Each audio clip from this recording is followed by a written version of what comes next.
Muy buenas tardes, inmigrantes que nos ven y que nos siguen. Como muchos de ustedes saben ya, mi nombre es Lorena Puebla Hernández. Soy abogada en Madrid y fundadora del proyecto Justicia. Hoy mi compañera Mari Carmen y yo, que muchos ya la conocen, les traemos un vídeo nuevamente sobre las últimas actualizaciones en la residencia para nómadas digitales en España. Y es que, bueno, desde los primeros vídeos que nosotros publicamos hasta este momento han surgido muchas modificaciones en el proceso.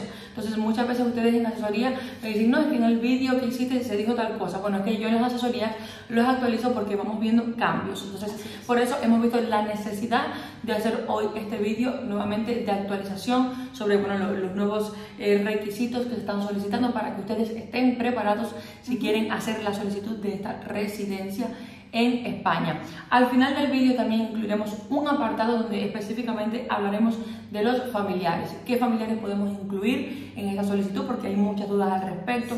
¿Qué requisitos económicos tenemos que cumplir para incluir a cada uno de esos familiares y qué beneficios van a tener estos familiares? También por ser acompañantes del nómada digital en España. Así que bueno, quédense hasta el final, creo que va a estar bastante interesante. Pero bueno, antes de empezar quiero recordarles a aquellos que no lo saben que tenemos un grupo de Telegram que se llama Inmigrantes, donde entre los abogados que forman parte de mi equipo y los miembros de la comunidad respondemos las dudas frecuentes que surgen en el día a día de los integrantes. Así que bueno, ya somos más de 11.200 a día de hoy. Si quieren formar parte de esta comunidad que cada día crece más, no dejen de inscribirse. Dejaremos el enlace en la descripción del vídeo. Ahora sí, ya Mari Carmen, para empezar, gracias. Vamos a empezar por estar aquí. Antes de comentar un poco todo, quiero hacer una aclaración importante y vital para aquellos que ven este vídeo. A ver, como ya he dicho en vídeos anteriores y ahora nuevamente lo confirmo y lo vuelvo a reafirmar, no es una buena idea hacer la solicitud de esta residencia, o en ese caso visa, desde el Consulado General de España en el país donde te encuentres.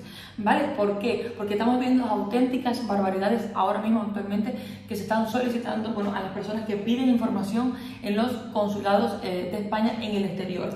Realmente no se está aplicando la normativa como era de esperar cuando hay nuevos procesos, nuevas solicitudes o nuevas leyes.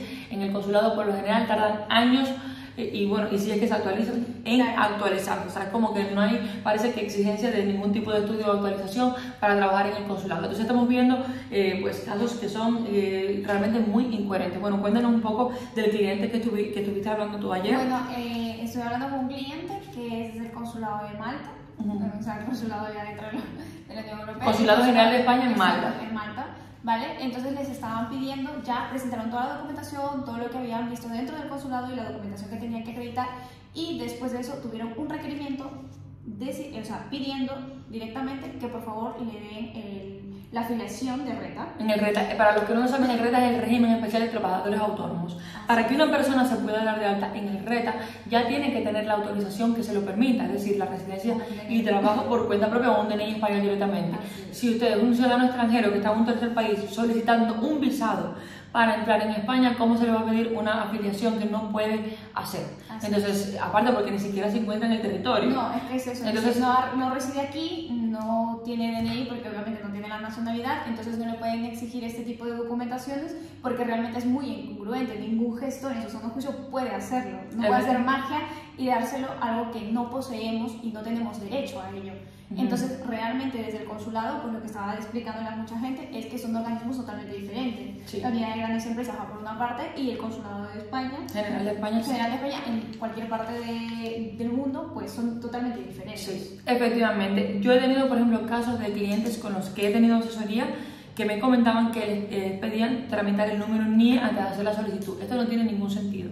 En España, cuando tú haces cualquier solicitud de residencia o visado, ya se te tienen que asignar el número NIE por parte de ellos automáticamente. No es un trámite que tengamos que hacer aparte ni muchísimo menos. Entonces te hacen pagar una tasa, llenar un formulario, perder tiempo básicamente, porque no es necesario para nada. Luego me comentaba ayer un cliente que, bueno, en este caso él vive en Estados Unidos y quería tramitar la visa desde el consulado y que le pedían que la empresa se diera de alta en seguridad social. Vamos a ver, si nosotros fuéramos a depender de que una empresa se dé de alta en la seguridad social española para que nos den una residencia, eso no va a ocurrir, entonces nadie podría solicitar esta solicitud de residencia, porque ya una empresa que está pagando impuestos y que ya tiene unas obligaciones en su país, no va a venir a hacer un trámite burocrático en España para encima pagar también en España por 3 o 4 trabajadores que va a tener teletrabajando aquí en el territorio. Entonces no tiene ninguna lógica y esto no es para nada necesario. Así que aquellos que se lo han solicitado y que nos estén viendo, esto no es necesario, y en los consulados se está mal informando para variar. Sí. Para variar, porque así que señores de los consulados, por favor, vamos a ponernos a estudiar un poquito, vamos a facilitar un poco la vida a los extranjeros que quieren solicitar los visados desde su país, es decir, porque realmente están haciendo lo imposible. Entonces la opción va a ser pues venir a España, tramitarlo en la unidad de grandes empresas. La unidad de grandes empresas se encuentra en Madrid, es decir, solamente hay una y está en Madrid. No obstante, no significa que el que vaya a ser nómada en España tiene que vivir en Madrid. No. Para nada, es decir, en este caso cuando uno contrata los servicios de un abogado o un gestor de confianza, por así decirlo, pues esta presentación se hace con la firma electrónica de quien uno contrata. Entonces uno se puede ir a donde uno quiera, es decir, puede irte al sur, al norte, sí, puede residir en cualquier parte de España. Y luego ya cuando tenemos la resolución favorable, la cita para toma de huellas y confección de tarjeta sí que se hace en la comisaría de policía donde ustedes estén radicando. Entonces también quiero aprovechar para decirles que en el momento de la solicitud no va a ser necesario el certificado de empadronamiento, pero luego cuando salga la resolución sí lo tendremos que tener para hacer el TIE, con lo cual tenemos que tener un alojamiento ya garantizado, tanto si tenemos familiares que nos autorizan a empadronarnos en su casa como nosotros alquilar una vivienda, para lo cual tenemos poco tiempo desde la solicitud. Recuerden que esta solicitud en España pues demora en resolverse entre 20 días y 1 mes y medio, así que para que sepan más o menos los tiempos. No obstante, bueno, para no extender mucho el vídeo vamos a hacer un repaso general por los requisitos, no obstante que si ustedes quieren profundizar más, porque es la primera vez que ven un vídeo de este tipo, tenemos otros vídeos, bueno, de hecho les voy a dejar el enlace a un vídeo donde nosotros profundizamos en detalle sobre cada uno de los documentos para que lo vean. Hoy vamos a hacer un repaso porque simplemente queremos darles las actualizaciones a aquellas personas que han hecho un seguimiento del contenido que nosotros hemos publicado y bueno, por supuesto, el apartado de los familiares, que vemos que todavía hay muchas dudas. Entonces, bueno, en primer lugar, ya saben, para todas las solicitudes tenemos que tener nuestro pasaporte en vigor. Para la presentación en España es obligatorio tener el sello de entrada en España, es decir, en nuestro pasaporte, si no, no se puede presentar desde aquí. Mucha gente quiere adelantar este proceso de que nosotros le presentemos en la UGE antes de incluso llegar aquí, pero eso no es posible. Es decir, nosotros para poder presentar en España tenemos que tener el sello de entrada en el territorio. ¿Vale? Entonces eso en primer lugar. En segundo, pues obviamente todos los procesos llevan formularios y las tasas correspondientes. En este caso, nosotros en este despacho nos encargamos de todos los formularios, cumplimentación de tasas, todos los informes y declaraciones que les vamos a mencionar a continuación. ¿Vale? Entonces, en el caso de la presentación en la UGE, la tasa cuesta 73,26 € por cada solicitud, es decir, no es por mí y por mis familiares, sino uno por ti y después una tasa por cada familiar que vamos a solicitar el acompañamiento. Sí, recordar que cada uno, o sea, cada miembro es un expediente diferente, pero simplemente está vinculado al titular. Ya está. ¿Vale? Luego vemos que como tal la autorización lleva pues, una serie de documentos, pero en realidad es como de relleno prácticamente, porque lo que va a ser muy fuerte aquí, lo que tenemos que demostrar muy bien son los ingresos, o sea, los medios económicos de los que disponemos y luego los ahorros que no salen en ninguna ley ni en la instrucción, pero que ya les hemos dicho que debemos de tener en una cuenta bancaria.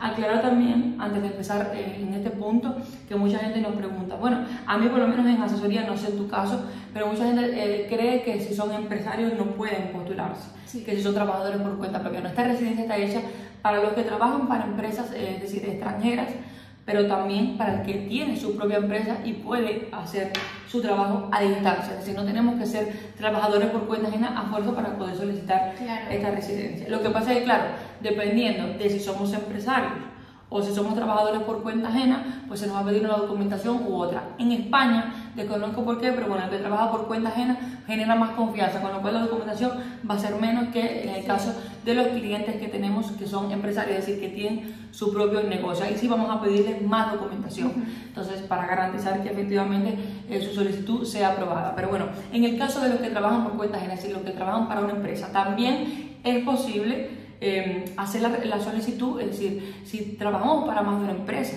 es decir, como mucha gente me dice, no, es que con un sueldo de una empresa pues no llego. A ver, si tú tienes dos contratos de trabajo con una empresa diferente, o 3 o 4 o los que sean, y juntando todos estos sueldos, llegamos, pues puedes hacer tu solicitud perfectamente. O sea, entonces, si trabajamos para una empresa por cuenta, lo que tenemos que demostrar es que la relación laboral es de al menos 3 meses, contrato de trabajo siempre por delante, traducido en el caso de que esté en otro idioma, traducido al español. Tenemos que tener una autorización de la empresa, es decir, donde se acredite que, bueno, primero lo que nosotros hacemos y que podemos hacer ese trabajo desde España. Entonces, ese modelo, por ejemplo, nosotros lo aportamos siempre a los clientes para que directamente se firme y ya está. Eso se hace aquí en el despacho. Claro. Es un documento muy sencillo. Luego, para demostrar los medios económicos, pues eso es lo que sale en el contrato. Entonces, en este caso, recuerden que para el nómada se va a pedir el doble del salario mínimo interprofesional. Este año es 30.240 euros brutos anuales en España. Entonces, eso es lo que se va a pedir para el nómada. Posteriormente, cuando hablemos de los familiares, le diremos y le especificaremos las cantidades que hay que aportar para cada familiar, ¿vale? Entonces, eso es lo que tenemos que demostrar. Luego vamos a aportar las nóminas o recibos de sueldo, como les dicen en algunos países, recibo de salario o las facturas, efectivamente, y luego los movimientos bancarios donde se vea que efectivamente hemos recibido esas transacciones de al menos los últimos 3 meses, aunque si podemos aportar más siempre va a ser mejor, pero bueno, al menos 3 meses. Luego hay que acreditar que la empresa tiene más de 1 año de antigüedad, aunque bueno, si nuestro contrato ya es de más de 1 año, pues bueno, ya queda acreditado, si no, pues el acta de constitución de esa empresa o el acta de un impuesto determinado, etcétera. Entonces, después tenemos que tener presente que, bueno, que está en lo del tema de la seguridad social que le comentábamos al principio. Nos van a dar básicamente 2 opciones en la práctica, porque luego por ley hay mucha historia ahí, pero en la práctica solamente vamos a tener 2 opciones. O que la empresa se dé de alta en seguridad social en España, o que nosotros asumamos nuestra seguridad social dándonos de alta como autónomos. Entonces, al principio, cuando hacemos la solicitud, no tenemos que darnos de alta como autónomos porque, como les decía, no tenemos la autorización correspondiente. Entonces, en ese caso, cuando en el momento de la solicitud se presenta un compromiso, que eso lo enviamos nosotros desde el despacho, o sea, que es un modelo simplemente donde nosotros pues, declaramos que una vez que se nos conceda la residencia, nos vamos a dar de alta en la seguridad social y vamos a asumir esos gastos. Este año, para empezar, es decir, el alta nos va a costar entre 90 y 100 euros aproximadamente. Lo bueno es que eso va a servir para todo el núcleo familiar, es decir, vamos a poder incluir a nuestro cónyuge y a nuestros hijos menores en nuestra seguridad social con ese mismo precio. Entonces, creo que no está ni tan mal. No, la verdad es que está muy bien porque eso incluye el seguro de salud, es decir, la salud pública que tenemos aquí, que antes, por ejemplo, nos obligaba la plataforma directamente que aportemos un contrato de seguro de salud privado, y actualmente con las pequeñas modificaciones que han tenido dentro del auge, pues ya no nos piden eso, sino simplemente el compromiso. Si ya tenemos un compromiso, pues ya no necesitamos lo otro, es uno u otro. Obviamente, si la empresa se da, estoy casi segura de que sí vamos a necesitar el certificado de salud por los familiares, por lo menos. Sí, ya que solamente van a pagar solamente los impuestos por ellos, pero bueno, eso es un caso totalmente diferente. Sí, no, es que a ver, ninguna empresa se va a dar de alta en el sistema de seguridad social en España para tener, bueno, al menos que yo tenga conocimiento, ¿no? Es decir, y si alguna lo hace, ya se los contaré porque me parecería muy excepcional. Simplemente. Entonces, bueno, luego tenemos que acreditar que, bueno, que tenemos experiencia profesional o un título apostillado. Entonces, en el caso de no tener titulación universitaria, podemos acceder acreditando 3 años de experiencia. En ese caso, pues con un currículum, cartas de recomendación o documentación de la seguridad social de nuestro país, donde se vea que hemos estado cotizando, contratos anteriores, y cualquier documentación es válida en este caso. Además, recuerden que tenemos que presentar el certificado de antecedentes penales apostillado con menos de 3 meses de vigencia. Y además, una declaración de no antecedentes, que las declaraciones, como les dije, bueno, en el caso de nosotros las enviamos ya, es decir, nosotros tenemos todo eso ya redactado y escrito para que simplemente se firme. Ustedes tendrían que buscar simplemente el certificado de antecedentes penales. Recuerden que toda la documentación, aparte de apostillada o legalizada para los países que no pertenecen al convenio de La Haya, tiene que estar traducida al español en el caso de que sean de un país de habla no hispana. Entonces, importante también recalcar, o sea, bueno, ya hemos dicho certificado de antecedentes penales, declaración de no antecedentes, y bueno, como tal, esos son los requisitos. para la solicitud. Entonces, una vez tengamos toda esta documentación, simplemente nada, se escanea y se presenta en la unidad de grandes empresas y colectivos estratégicos en Madrid. Esto como tal es toda la documentación, ¿verdad, Maricarmen? Sí, así es. Toda la documentación puede ser escaneada, ¿vale? No vamos a necesitar nada original, a menos que nos lo requieran ellos, pero es bastante complicado que nos lo requieran, ya que tenemos experiencia en el caso y por ahora ninguno me ha requerido originalmente. Sí. Obviamente tiene que estar muy bien escaneado, no enviemos cualquier cosa. Sí, efectivamente. Entonces ya haciendo este repaso, que como les digo, en otro vídeo nosotros lo profundizamos paso a paso. Sí, y cada una documentación y qué es lo que se refiere la en cada documentación. Sí, ahora me acordé que les iba a decir, importante también recalcar, que me quedé en el aire, no, que hacer los vídeos a veces es complicado porque son un montón de... Hay mucha información. Sí, es mucha información. Entonces, importante también recalcar que los documentos apostillables son los documentos oficiales. Que mucha gente me pregunta, ¿tengo que apostillar el contrato de trabajo, los documentos bancarios? No, estos documentos no son apostillables. No. Entonces, tenemos que tener presente que los documentos que se apostillan son los documentos oficiales, certificados de matrimonio, antecedentes penales, certificados de nacimiento. Título universitario. Sí, el título universitario, no los documentos, digamos, de empresas internos. Entonces, eso no es apostillable. Entonces, esos contratos simplemente tenemos que traducirlos, no apostillarlos, que esto es una cosa muy frecuente que nos siente la pregunta. Sí, la verdad. Por eso lo quería comentar y no quería pasarlo por alto, porque sé que a ustedes les preocupa mucho. Imagínense tener que apostillar tal cantidad de documentación, efectivamente. Entonces, ya bueno, dicho esto, Maricarmen, por favor, coméntanos entonces sobre las novedades. Vale, las novedades, bueno, las actualizaciones que hemos añadido antes fue que ya no nos piden el seguro privado, sino simplemente el compromiso de alta, como uno u otro, ¿vale? Obviamente, si vas a añadirlo, se puede añadir sin problema, pero no es obligatorio como antes. Sí, ¿vale? Luego, tampoco es alternativo, es decir, no es que tengamos la opción de contratar un seguro privado, es que sí o sí tenemos que darnos de alta en la seguridad social. Sí. Que eso, claro, como hay algunos países, claro, es decir, como hay algunos países que, por ejemplo, el pago de la seguridad social pública es opcional, tú puedes elegir pagar tu seguro privado, pues tienen que entender que en España no. O sea, el alta en seguridad social es obligatorio. Así es. Entonces, lo que es opcional es contratar el seguro privado. Ya no es obligatorio, entonces si ustedes quieren contratar un seguro privado, porque bueno, yo siempre lo digo en asesoría, en la seguridad social, pues tampoco es que sea rapidísima y va a funcionar todo perfecto. Entonces, si queremos un seguro privado, lo podremos contratar sin problema, pero no va a ser obligatorio ya. Así es. El certificado bancario tiene que estar actualizado y los 3 últimos meses antes de la presentación tiene que figurar la empresa, obviamente el nombre de la empresa y la cantidad que te está pagando, ¿vale? Esto es muy importante porque hay muchos clientes que tienen un contrato con una empresa y sin embargo le paga a otra. Entonces, esto es muy contradictorio. Tenemos que aclarar muy bien eso, por qué le está pagando otra empresa, si es una subcontrata o qué es lo que es. Sí, nosotros de todas formas siempre hacemos informes junto con la documentación, sí, aclarando cualquier tipo de confusión que pueda haber.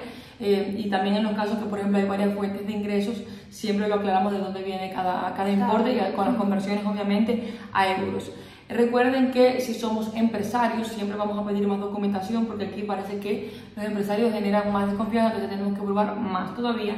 En ese caso pedimos un año desde la declaración de impuestos de la sociedad, de un año por lo menos, y la declaración individual de la renta, aparte de las facturas y los movimientos bancarios. Pero ahora lo que quiere decir Maricarmen es que ya no es opcional, sino que es fundamental que en los movimientos bancarios se vea reflejadas las entradas de dinero, es decir, los ingresos que recibimos y de dónde viene, claramente tiene que verse de dónde vienen esas transferencias, quién las emite, ¿vale? Esto es muy, muy importante. Nosotros, por ejemplo, tuvimos un caso que no se pudo continuar porque el cliente, es decir, no recibía él el sueldo, lo recibía su pareja.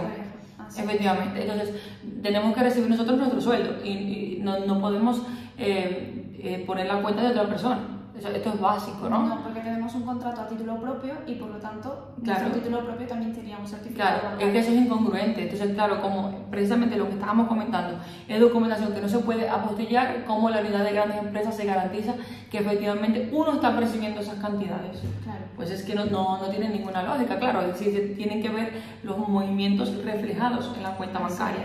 Bueno, también otra de las modificaciones fue el título universitario, que antes nos requerían simplemente el título universitario, pero ahora nos lo requieren apostillado. Sí, antes decía título universitario y hasta de todas formas yo siempre lo pedía apostillado a los clientes, por si acaso, porque bueno, siempre para más seguridad, por Bueno, así al decirlo. principio cuando se subieron al carro tantos, bueno, al principio cuando esto era súper novedoso, era el título universitario y ya está, y nosotros lo portábamos así porque Sí. en una parte ponía que era apostillado. Sin embargo, hace poco, hace 20 días, nos lo han pedido el título universitario apostillado. Sí, efectivamente. Entonces, Ya para concluir, recuerden que si somos un solo titular, una sola persona a la que va a solicitar esta residencia, tenemos que demostrar el IPREM del año ahorrado en la cuenta bancaria. Es decir, lo que generamos, es decir, con nuestros contratos, eso no tenemos que tenerlo en la cuenta bancaria, simplemente es demostración de que nosotros generamos esos ingresos. así es. Entonces, simplemente eso. Luego, ahorrado como tal, tenemos que tener el IPREM, que este año son 600 euros por cada mes del año, en este caso por 14 pagas, con lo cual tenemos que tener 8.400 euros en la cuenta bancaria. La cuenta bancaria como tal, es decir, puede estar en cualquier parte, pero si presentamos en España, tenemos que aperturar una cuenta en España y presentar un certificado de titularidad de cuenta. Aquellos que vienen a Madrid a iniciar sus gestiones, nosotros directamente le damos el contacto de un asesor bancario, en este caso, que les abre la cuenta sin ningún tipo de problema con el pasaporte. Sé que muchos que se van a otras partes de España tienen estos problemas porque en las islas o en ciudades pequeñas de España parece pues otro universo, ¿no? Nos piden más requisitos normalmente que lo que se suele pedir en Madrid. Pero bueno, tenemos la oportunidad de venir a Madrid, hacer estas gestiones y luego ya pues seguir para donde nos vayamos a ir a vivir. Sí, también indicando aquí en este caso que si, por ejemplo, abrimos una cuenta bancaria en España y por lo que sea no podemos meter todo el dinero, obviamente porque no llegamos al IPREM, metemos una cantidad, por ejemplo 3.000, 4.000 y aportamos otros certificados bancarios de nuestro país, pues de Colombia, México, de cualquier otro país, hacemos un informe indicando que obviamente que la suma de todo eso sí llega al IPREM y ya estaría, ¿vale? Porque hay muchos clientes, pues obviamente no puedes abrir una cuenta con tanto dinero de forma inmediata, tiene que pasar unos días. Sí. Y muchos están con ajuste de tiempo porque se le va a caducar la visa. Claro, pero por eso es decir, yo les digo que no es obligatorio tener el dinero en España, pero sí la cuenta bancaria. Sí, con la cuenta bancaria en España nosotros acreditamos que vamos a tener disponibilidad del dinero inmediatamente aquí. Sí. Entonces, también otra cuestión que no mencioné al principio antes de pasar a los familiares, y es que a ustedes les preocupa mucho el tema de los impuestos. Recuerden que el impuesto, en este caso que se va a aplicar a los nómadas, es el IRNR, que es el impuesto de la renta de los no residentes. Este impuesto, es decir, a partir de una facturación de 60.000 euros anuales, va a tener un tipo fijo del 24%. Y luego menos de 60.000, comentábamos Mari Carmen. Son entre 80 y 100 euros mensual, el primer año. Sí, pero eso es de seguridad social, pero en impuestos. El 24% a partir de 60.000 euros brutos anuales. Sí. Y luego, si son en menos de 60.000 euros brutos anuales, pues ya puede ir variando. Recuerden que ahí podemos deducirnos gastos, es decir, todo lo que nosotros gastemos en el ejercicio de nuestra actividad, nos lo podemos deducir de eso que nosotros declaremos. No obstante, nosotros en el despacho también siempre le damos la referencia de un asesor fiscal para que les asesore concretamente en esta materia. Entonces, que es algo que a ustedes les preocupa bastante. Y realmente yo sé que en España pues se va a pagar más seguramente que lo que están pagando en sus países, pero bueno, recuerden que con esta residencia que nos dan 3 años, son 3 años de residencia si presentamos en España, a los 2 años de residencia continuada vamos a poder solicitar nuestra nacionalidad española, con lo cual pues no está nada mal, yo diría que es como una inversión. Claro, y también incluye a los familiares, el tema de salud pública, pensiones y todo eso, la verdad es que es una gran ventaja. Sí, efectivamente. Entonces, ya pasando entonces a los familiares. En primer lugar, ¿qué familiares podemos incluir? No es que aquí podamos incluir a todo el mundo, es decir, aquí vamos a poder incluir pues a nuestro cónyuge o pareja de hecho, que tenemos debidamente acreditada esa relación. Hay muchas personas que no se encuentran ni en unión de hecho ni en matrimonio, ahí no podemos proceder porque tenemos que acreditar el vínculo. Entonces tenemos que presentar el correspondiente certificado de matrimonio o certificado de unión convivencial apostillado con menos de 3 meses de vigencia desde la emisión del documento original. Y recuerden que siempre traducido al español en el caso de que no esté en español. Entonces, esto tenganlo muy presente porque sin acreditación del vínculo no hay nada, a menos que haya un hijo en común, que en ese caso pues ya teniendo un hijo en común es diferente. Entonces, si queremos incluir a nuestros hijos menores de edad, pues los correspondientes certificados de nacimiento apostillados también. Nuestra pareja, obviamente, al ser mayor de edad, tiene que también aportar sus propios antecedentes penales. Luego hay otra serie de familiares que podemos incluir, pero que va a ser mucho más complicado, como los hijos de más de 21 años y los padres, es decir, los ascendientes. Podremos incluirlos siempre y cuando demostremos que están a nuestro cargo, a través de envío de dinero o, pagando, o a través de la demostración de que nosotros pagamos sus gastos y que dependen de nosotros efectivamente, pero luego también demostrando que no perciben otros ingresos más que los que nosotros le proporcionamos, con lo cual no va a ser muy sencillo porque mucha gente pues mantiene pues a sus hijos de más de 21 años o a sus padres, pero no hay forma de demostrarlo porque no tienen la documentación correspondiente. Si no podemos demostrar, pues no podemos incluirlos efectivamente. Entonces, esto es muy importante que lo tengan claro. Ahora también saber que los requisitos económicos, bueno, todos los mayores de edad recuerden presentar también su certificado de antecedentes penales correspondiente. Y aunque estos familiares se acojan por nosotros, cada proceso es diferente, es decir, cada solicitud es independiente y cada uno tiene que tener su propia resolución para acudir a hacer la TIE, para la policía para hacer la TIE. ¿Me entienden? Y la ventaja del familiar que incluyamos dentro de nuestro núcleo familiar, que sean mayores de edad, tendrán derecho a trabajar. ¿Vale? Sí. Eso también es importante que lo tengan en cuenta. Tendrán 3 años de residencia en España con derecho a trabajo. ¿Vale? Entonces, y este trabajo tanto por cuenta ajena como por cuenta propia, es decir, sin ningún límite. Con lo cual, recuerden que bueno, no lo dijimos, pero lo hemos dicho en otros vídeos, lo que pasa es que esto es muchísima información. Entonces, el nómada como tal, si viene como trabajador por cuenta ajena, no va a tener autorización de trabajo en España. Y de hecho, en el TIE, atrás, en la tarjeta de identidad de extranjero, pone, es decir, la empresa a la que esa persona está vinculada. Si somos nómadas, que somos empresarios, es decir, que trabajamos por cuenta propia, se nos va a permitir ejercer una actividad en España siempre y cuando pues, nuestro volumen de negocio no supere el 20% del volumen total de todo lo que facturamos a nivel global. Entonces, ténganlo en cuenta. Los familiares, en este caso, sí que van a tener por completo pues, autorización de residencia y trabajo en el territorio. Entonces, esto tenemos que tenerlo claro, muy presente. Entonces, ahora, requisitos económicos para incluir a cada uno de los familiares. Hemos dicho que por el nómada este año, recuerden que el salario mínimo interprofesional se actualiza y si están viendo este vídeo dentro de un año, pues será pues lo que sea. En ese momento, este año 2023, es 30.240 euros brutos anuales. Y luego, por el primer acompañante es el 75% del salario mínimo interprofesional. Ahí multiplicamos 1.080 por 14 pagas, sacamos el 75%, nos da 11.340 euros anuales. Es decir, tenemos que ganar 30.240 más 11.340 si queremos incluir a una persona. Y esto lo tenemos que ganar, es decir, facturar. Porque muchas personas me preguntan por los primeros vídeos que yo publiqué, ¿esto lo puedo completar con ahorro?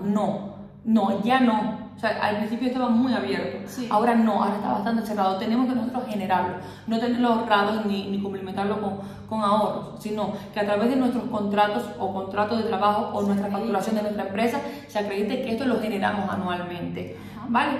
Entonces, luego se va a pedir el 75% que les he comentado por el primer acompañante y luego ya cada miembro adicional, independientemente de cuántos sean, será el 25% del salario mínimo interprofesional. Entonces ahí volvemos a lo mismo, multiplicamos 1.080 por 14 pagas, sacamos el 25% y tenemos ahí 3.780 euros que tenemos que agregar a lo que nosotros generamos, no con ahorros, sino que generamos con facturación por cada miembro adicional del primer acompañante. Es decir, el primer nómada, doble de salario mínimo interprofesional, el que solicita. Luego el 75% del salario mínimo interprofesional por el primer acompañante. Y luego el 25% por cada miembro adicional, independientemente de cuántos sean. Entonces, creo que esto está bastante claro. Sí. O sea, yo creo que, bueno, recuerden este año que es 1.080 el salario mínimo interprofesional. Entonces, como tal, sí, yo creo que hemos dicho... Sí, el tema del IPREM también. Sí, sí, menos mal que me lo recordaste, Mari Carmen. El IPREM, sí, coméntalo. Vale, pues el IPREM tenemos que tener por el titular, obviamente esto nos lo exigen siempre cuando es un núcleo familiar. Primero, por el titular tendríamos que tener 8.400 euros ahorrados y por cada familiar el 50%, que sería 4.200 euros por cada uno de ellos. En este caso no va a ser la ley que indica valores, sino que directamente sería el 100%, ¿vale? Y el 50%, o sea, 8.400 más 100%, esto es otro indicador, entonces 100% por el nómada ahorrado en cuenta, no con facturación. 100% por el nómada y luego el 50% por cada miembro adicional ahorrado en una cuenta bancaria. 8.400 más 4.200 más 4.200. Ténganlo presente, ¿vale? Que hay muchos nómadas que, bueno, a pesar de que ganan mucho dinero, no tienen los ahorros correspondientes para poder hacer la solicitud familiar. Si no tienes esos ahorros, no merece la pena ni hacer esta solicitud porque no va a ser aprobada. Nos lo van a exigir, sí, nos lo van a exigir. Y una vez que hay un requerimiento, efectivamente, y es complicado porque una vez que hay un requerimiento, nos dan 10 días para subsanarlo, o sea, que para hacer esa subsanación. O sea, que recuerden también que cuando presentamos en España no se pide antigüedad en la cuenta bancaria, es decir, solamente que tengamos el dinero ahorrado en el momento de la solicitud. Eso es muy importante que ustedes lo sepan. Bueno, yo creo que ya nos hemos extendido mucho, llevamos media hora hablando sobre este tema. Creo que ya está más que actualizado para que ustedes sepan pues, bueno, lo nuevo que hay y bueno, los derechos de los familiares y que va a implicar incluir a familiares en esta solicitud. El proceso, recuerden, tarda en España entre 20 días y un mes y medio, pero luego necesitamos más o menos otro mes más como mínimo para tener el TIE en la mano porque tarda en fabricarse. Entonces, sí, claro. Pero bueno, ya con la resolución favorable no hay ningún problema. Desde el momento que presentamos la solicitud se genera un resguardo, que significa que no estamos en situación irregular. O sea que si llegaran a pasar los 90 días o lo que sea que tengamos de permiso de turismo, no pasa absolutamente nada porque estamos en un proceso migratorio y tenemos el derecho a estar aquí hasta que el proceso se resuelva. Así que bueno, ya está. Gracias por vernos hasta el final, aquellos que han llegado hasta aquí. Recuerden que estamos en Telegram, en Instagram somos Proyecto-Justicia, pueden seguirnos por ahí, ya que ahí bueno, hacemos sesiones de preguntas y respuestas y estamos en contacto más directo. Hasta luego, que tengan un excelente día. Chao.